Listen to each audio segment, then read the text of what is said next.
Hello there, my name's Card. I'm a long-time progressive community organiser and activist. And today I just want to briefly talk about a reactionary dog whistle that's been around for a while now, as well as what it really means, who's using it, and why. For those who might not know, in politics a dog whistle is a word, a phrase, or a symbol which seems perfectly innocent and innocuous to most people, but which really communicates a more sinister hidden message to those in the know.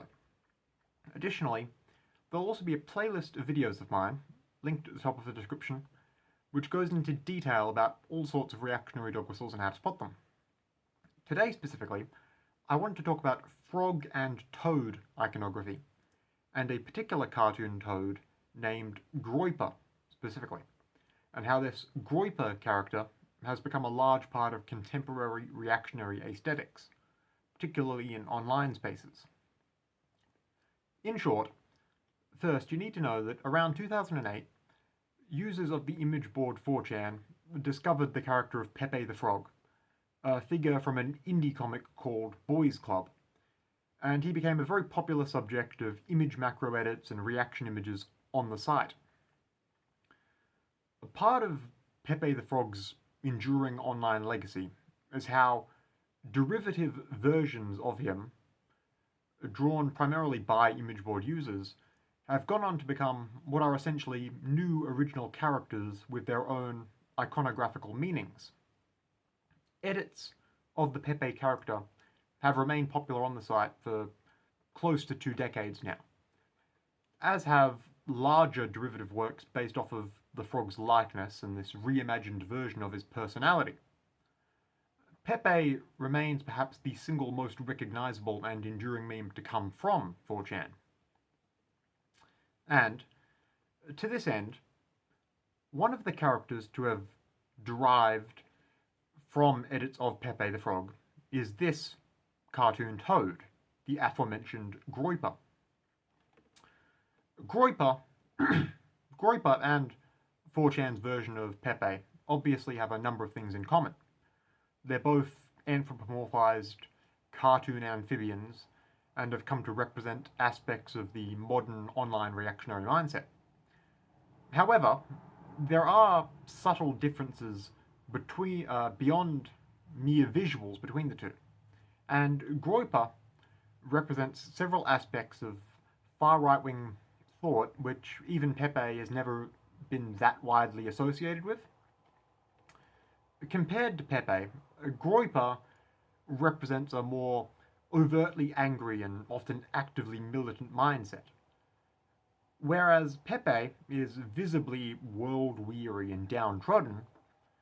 Groyper responds to the reactionary grievances of the world with a barely contained rage, and his disposition is more likely to suggest a desire to revolt against what he perceives to be the problems of the modern world. But understanding the exact semiotics of the Groyper the Toad meme isn't needed to know that this is ultimately just another tired old 4chan reference. If you see someone invoking this cartoon toad, just be aware that this is what they're signaling and where their beliefs lie. The use of specific frog and toad images waxes and wanes in popularity among the online image board-centric right wing, but frogs in the abstract remain a constant visual signifier in their communities, and Groyper is still a very common visual invocation of this sort of imagery. To this day, online reactionaries will still use references to frogs and toads and photos and drawings of frogs and toads and so on as a means to covertly signal their beliefs to one another in art and on social media, displaying these things, as is often the case with mimetic dog whistles, in their usernames or somewhere on their profiles where their presence won't be understood by most.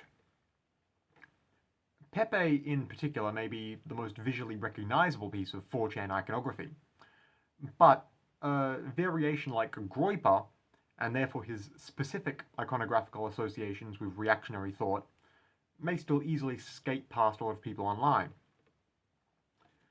To that end, if you happen to see people online or elsewhere invoking frog and toad iconography, and especially Groyper specifically, is seemingly all apropos of nothing, now you might just know the reason why.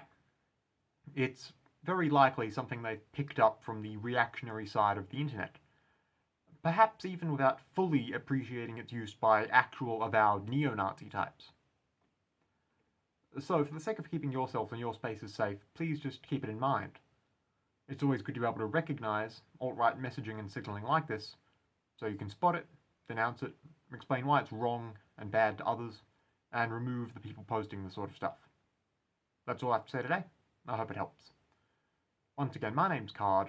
If you might want to hear more from me, especially more about emerging or obscure reactionary dog whistles and how to spot them, feel free to subscribe to this YouTube page or just take a look at my other videos.